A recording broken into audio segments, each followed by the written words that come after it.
Now, for the better part of the day, social media has been abuzz with the mobilization by a section of Kenyan Gen Z's TikTokers of crowdfunding to build a TikTok community hospital. This hospital, according to the Gen Zs, will offer free essential services. But the problem question is, just what will it take to have such a facility up and running? Sheila Chalanget explains. On the streets of TikTok, Kenyan Gen Z TikTokers are turning digital influence into a bold mission.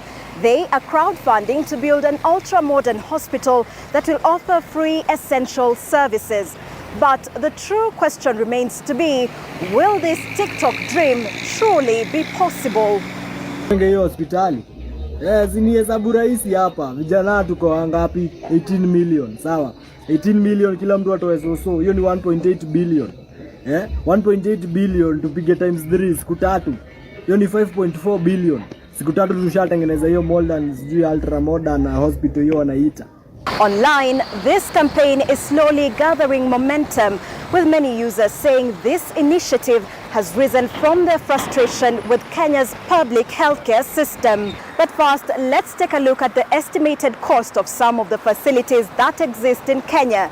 For instance, Mwai Kibaki Hospital, formerly Othaya KNH, with a bed capacity of 350, had its initial estimated cost at 2.9 billion Kenyan shillings for setup and development. State-of-the-art Nation Police Service Hospital at Mbagathi, which remains unoperational, was constructed at a cost of 1.2 billion Kenyan shillings and is fully equipped with a bed capacity of 150. So far, there are talks of raising 1.5 billion Kenyan shillings to fund the construction of this hospital.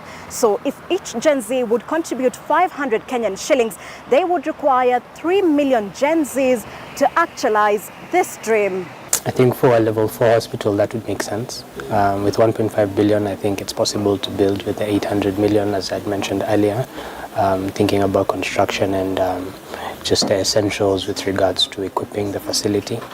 Then the amount that is needed on top of that, the extra, was it 700 million, 600, 700 million? We're looking at being able to onboard new or specialty equipment for these particular facilities.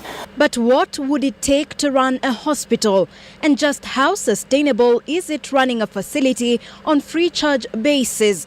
Well, for Gen Z, purchase of equipment and hiring of staff may not be a worry for now, or is it? We have the physician, general surgeon, pediatrician, the gynecologist, the anesthesiologist, the appendix surgeons, and all that. So, conservatively, a month, they should be paying salaries with, around 12 to 15 billion.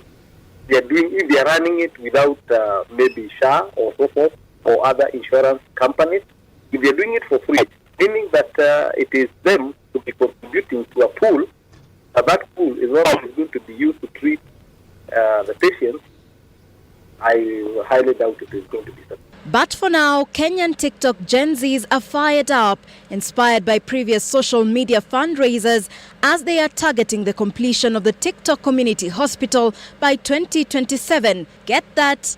TikTok Community Hospital. As to whether this dream will truly be actualized, only time will tell. Sheila Chalanget for TV47 in Nairobi.